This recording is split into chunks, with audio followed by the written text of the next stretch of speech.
पता है निक और मैगी ये दोनों एक दूसरे से बहुत प्यार करते थे। इनकी हैप्पी फैमिली थी। लेकिन फिर एक दिन मैगी को अपने सीने में शदीद दर्द उठा। हॉस्पिटल ले जाने पर पता चला कि मैगी को एक जानलेवा बीमारी है। उसकी जान सिर्फ एक ही सर्जरी की मदद से बच सकती है, जिसे करना बिल्कुल आसान नहीं था और इस सर्जरी के लिए स्पेशलिस्ट डॉक्टर्स की टीम की भी जरूरत थी। निक अपनी वाइफ के लिए बहुत ज्यादा परेशान था। अब उसकी वाइफ हॉस्पिटल में एडमिट हो गई थी, तो ऐसे में उसे अपने बच्चों का ख्याल खुद ही रखना पड़ रहा था। जॉब के साथ सब कुछ मैनेज करना काफी मुश्किल था। एक दिन वो अपने बच्चों को लिए एक रोबोट कंपनी के अंदर जाता है, जहाँ के एम्प्लॉयज निक को बताते हैं कि हमारे रोबोट्स न सिर्फ दिखने में बिल्कुल इंसानों जैसे हैं, बल्कि उनके अंदर फीलिंग्स और इमोशंस भी डाले गए हैं, जिनकी मदद से वो अच्छे से समझ सकते हैं। उसकी बात सुनते हुए निक ने नोटिस किया कि उसकी बेटी गुम हो गई है। परेशान हुआ वो अपनी बेटी को एक गिफ्ट एग्जीबिशन में ढूंढने लगा। उसकी बेटी स्ना उसे कहीं नहीं मिल रही थी और फिर तक ढूंढ रहे हैं, जो देखकर उसकी सांस में सांस आई थी। रोबोट कंपनी का एम्प्लॉय जो निक की बेटी को निक के साथ ढूंढ रहा था, वो निक को बताता है कि एलिस बहुत अच्छी रोबोट है, उसे बच्चों का ख्याल बहुत अच्छे से रखना आता है और ये तो उसने देख भी लिया था।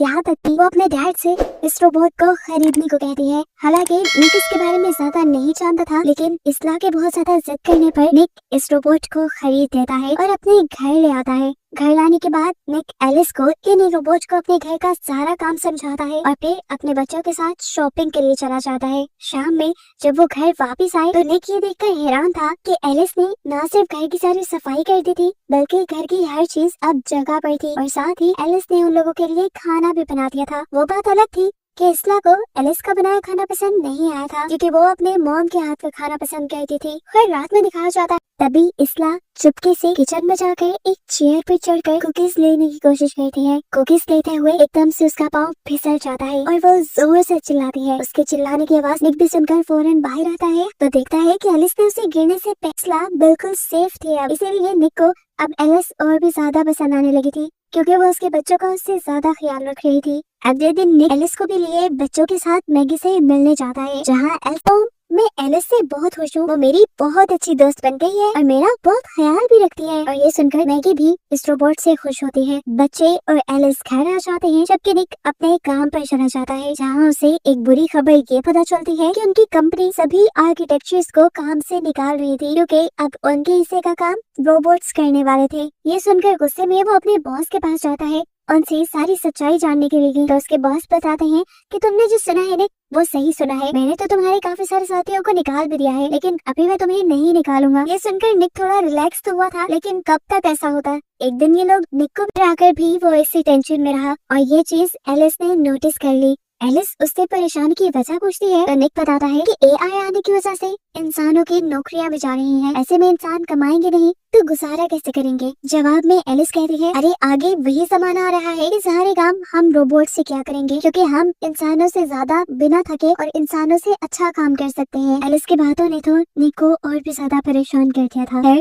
उसी टाइम निक को हॉस्पिटल कल सुबह को मैगी का ऑपरेशन अपने बच्चों को लिए मैगी के पास पहुंच जाता है। आज एलिस भी यहाँ आई थी। मैगी अपने बच्चों को यहाँ पर प्यार करती है और उसके बाद एलिस को अकेले में मिलने को कहती है। निक बच्चों को लेकर कमरे से बाहर चला जाता है और मैगी एलिस को अपना डर बताती है और कहती है, मुझे लगता है कि ऑपरेशन के दौरान मुझे कुछ हो जाएगा और अगर ऐसा हो गया तो तुम्हें ही मेरे बच्चों का आइंदा के बाद ख्याल रखना होगा। बाहर निक डॉक्टर्स की डिटेल्स देने लगता है, जहाँ उसे पता चलता है जो डॉक्टर्स की टीम मैगी का ऑपरेशन करने आने वाली थी वो अब किसी वजह से नहीं आ रही। और ये सुनकर निक बहुत ज्यादा खुद भी नहीं, वो कुछ नहीं कर सकता था। हार कर वो घर आ गया और रात में उसका गुस्सा और भी ज्यादा बढ़ गया। एक तो उसे अपनी जॉब की टेंशन थी और अब मैगी भी उसके साथ नहीं थी। उसकी इस फ्रस्ट्रेशन को देखते हुए एलिस उसके पास आती है और उसे काम डाउन करने की कोशिश करती है और ये करते हुए वो आहिस्ता आहिस्ता निक के करीब भी आ रही थी। निक को ये सब बिल्कुल अच्छा नहीं लगा, इसीलिए वो गाड़ी लेकर बाहर चला गया। जब वो घर वापस आया तो उसने देखा कि उनकी जो फैमिली फोटो वहाँ लगी हुई थी उसमें अब कहीं भी मैगी नहीं थी। ये देखकर वो जोर से एलिस पर चिल्लाया तो एलिस ने बताया, मैंने मैगी को फोटोज में से इसलिए निकाला है क्योंकि तुम जब जब उसे देखोगे तुम्हें याद आएगी और तुम्हारा दुख पड़ेगा।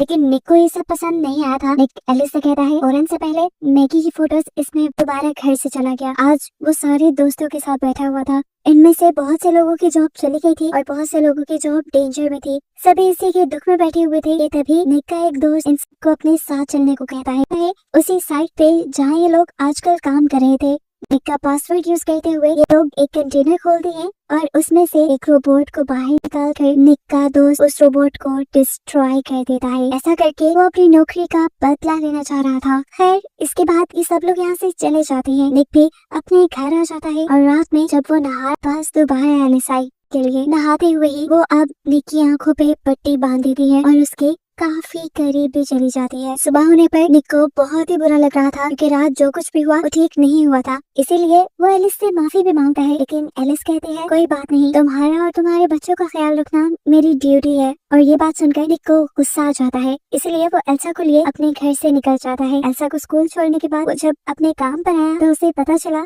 कि उनकी कंपनी उन्हीं लोगों को ढूंढ रही थी जिसने उनके एक रोबोट को डिस्ट्रॉय किया था। निक के बॉस निक से सवाल करते हैं तुम्हारा पासवर्ड यूज करते हुए किसी ने उस कंटेनर को खोला है, अगर तुम्हें कुछ भी बताए तो सच सच हमें बता दो। लेकिन निक फिलहाल ना में जवाब दे देता है। टेंशन भरे माहौल में उसे एक कॉल आती है। ये कॉल हॉस्पिटल से आई थी और उसे खुशखबरी से हैरान हुआ कि डॉक्टर्स की टीम तो अभी तक आई ही नहीं थी। तब उसे बताया जाता है कि मैगी का ऑपरेशन डॉक्टर्स ने नहीं बल्कि रोबोट्स ने किया है और मैगी अब बिल्कुल ठीक है। निक उसे घर ले जा सकता है। ये सुनते ही वो फौरन मैगी को घर ले आया, जहाँ अपनी मॉम को घर देखकर उसके बच्चे भी बहुत ज्यादा खुश थे। रात में मैगी अपने बच्चों के लिए खाना भी बनाती है जो बच्चों को बहुत ज्यादा पसंद आया था। और इस सब के दौरान हम एलिस के फेस पे जेलसी को नोटिस कर सकते हैं। मैगी को अभी ज्यादा से ज्यादा आराम करना था, इसलिए शाम में जब वो सो रही थी तो अचानक उसे एल्सा की आवाज आई, ऐसी कि जैसे वो गिर गई हो। जल्दी से वो जब एल्सा को देखने के लिए स्टेज से नीचे उतरने लगती है तो स्टेज की रेलिंग टूटने की वजह से वो गिर जाती है।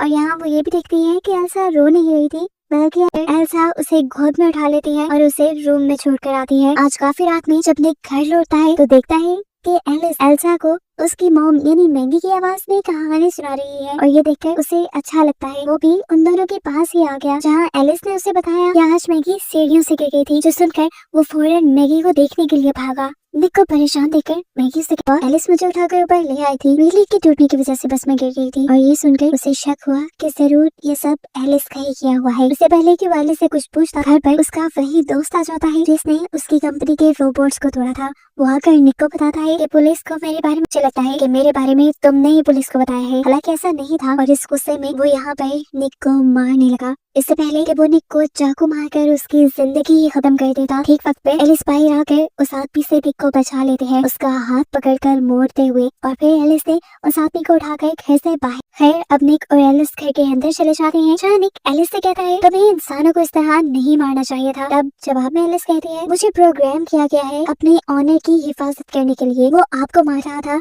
और मैंने आपको बचाने के लिए बस उसे मारा है। बातों में निक मैगी का भी जिक्र कर देता है और एलिस निक से कहती है कि मैगी के मरने के बाद मैं मैगी की भी जगह ले लूंगी। और ये सुनकर निक गुस्से से आग बगोला हो गया और उसने बोला मैगी की जगह कोई भी नहीं ले सकता, कोई भी नहीं। सुना तुमने? असल में एलिस के दिमाग में ये बात मैगी ने खुद ही डाली थी जब वो हॉस्पिटल में थी, लेकिन अब तो मैगी ठीक होकर घर आ गई थी। गुस्से में जब निक वहाँ से जाने वाला था तब एलिस ने उससे कहा देखना मैं तुम्हें पा ही लूंगी और मैं तुम्हें अपना करने के लिए किसी भी हद तक जा सकती हूँ। ये कहकर वो घर से बाहर निकल गई और हमने देखा कि वो उसी आदमी के घर आई थी जिसने अभी निक के ऊपर हमला किया था। एलिस इस निक पर हाथ नहीं उठाना चाहिए था, तुम जानते हो इसका अंजाम बहुत बुरा हो सकता है। उसकी धमकी सुनकर इस आदमी को भी गुस्सा आ जाता है और वो अपनी गन निकाल देता है, लेकिन वो नहीं जानता था कि सामने उसके उससे ज्यादा ताकतवर रोबोट है जो उसका हाथ पकड़ के उसके गन वाले हाथ को ऊपर कर देते हैं। उसके बाद एलिस ने उससे गन छीनकर उसी के ऊपर तान दी। इससे पहले कि वो इस आदमी को मार देती, इस आदमी की भी रोबोट आकर एलिस से इस आदमी को बचाने की कोशिश तो करती है लेकिन नाकाम रह जाती है क्योंकि बिना वक्त जाए किए एलिस ने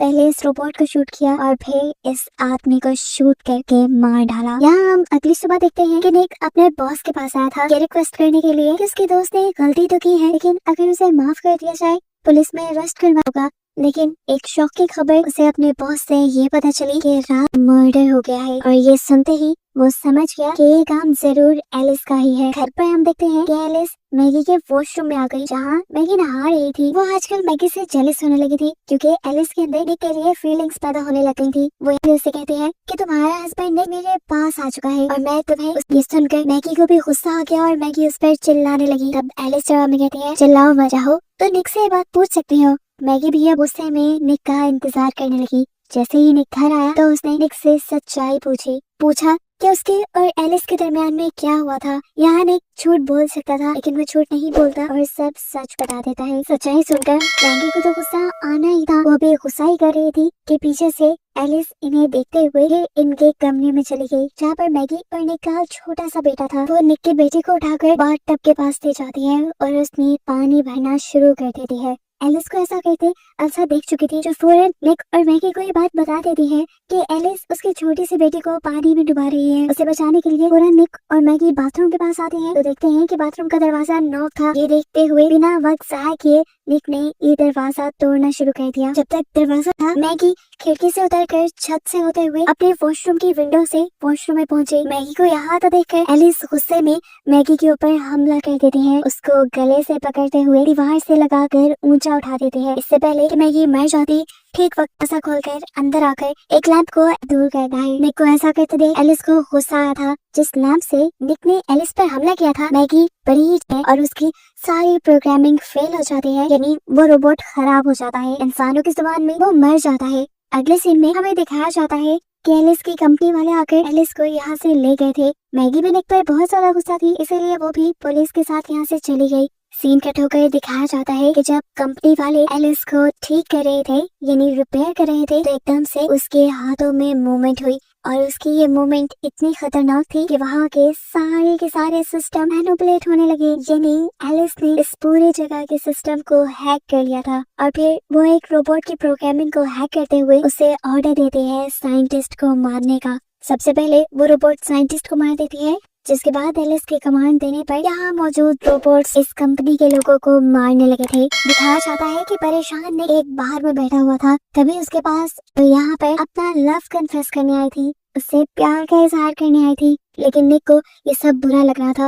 वो उठकर यहाँ से जाने लगा, लेकिन तभी एलिस ने उसका हाथ इतनी जोर से पकड़ लिया कि उसे दर्द होने लगा। निक भी समझ गया था कि वो अब यहाँ से इस तरह नहीं जा सकता, उसे एलिस को मैनिपुलेट करना होगा। इसलिए वो एलिस से पहले प्यार का नाटक करने लगे। उसके मुंह पर नजर आने वाली वायर्स को बाहर खींचकर उसे धोखा देते हुए वहाँ से चला जाता है। वायरसी खींचने की वजह से एलिस वहाँ पे होश हो गई थी, या कह ले कि एलिस बंद हो गई थी। सीन कट होकर हमें मैगी को दिखा हॉस्पिटल में थी। जाहिर सी बात है उसका बेटा वहाँ पर एडमिट था। अब जिस हॉस्पिटल में वो थी उसी हॉस्पिटल में आ जाती है एलिस। हॉस्पिटल के कंप्यूटर को हैक करके वो मैगी के बेटे का रूम नंबर पता करने लगती है और जब नर्स आकर उसे ये काम करने से रोकती है तो एलिस नर्स का भी गला घोटकर उसे मार देती है। पता चल गया था। जब तक उस कमरे में पहुंची तो उसने देखा कि मैगी अपने बेटे को लेकर यहाँ से जा चुकी है। इधर दिखाया जाता है कि निक कॉन्टिन्यूसली मैगी को कॉल करने की कोशिश कर रहा है, लेकिन मैगी का फोन तो हॉस्पिटल के बेंच पर ही रह गया। मैगी का पीछा करते हुए वो पार्किंग लॉट में आ गई, जहाँ मैगी अपने बच्चों को गाड़ी में बिठाए यहाँ से जाने ही वाली थी, लेकिन तभी एलिस उसके सामने आ गई। एलिस गाड़ी के अंदर ही हाथ डालकर मैगी तभी ठीक वक्त पर निक वहाँ अपनी गाड़ी लाकर अपनी गाड़ी से जोर से एलिस को टक्कर मार देता है, जिससे फिलहाल के लिए मैगी से तो एलिस दूर हो गई, लेकिन निक की कार का बुरा एक्सीडेंट हुआ और उसे खुद भी बुरी तरह चोट आई। उसे देखने के लिए मैगी फौरन अपनी कार से निकली। उसे जाकर निक को भी कार से निकाला और देखा कि निक को बहुत चोट आई थी और वो बेहोश भी हो चुका था। इससे पहले कि वो कुछ करती, एलिस दोबारा हमला कर देती है और उसे नीचे जमीन पर गिराते हुए अपनी ही बॉडी से एक उसे स्टैब करने की कोशिश करती है, लेकिन ठीक वक्त पर निक उसके इस हमले को नाकाम बना देता है। उसे एलिस को इतनी जोर से दूर फेंका था कि एलिस इस टाइम टूट गई।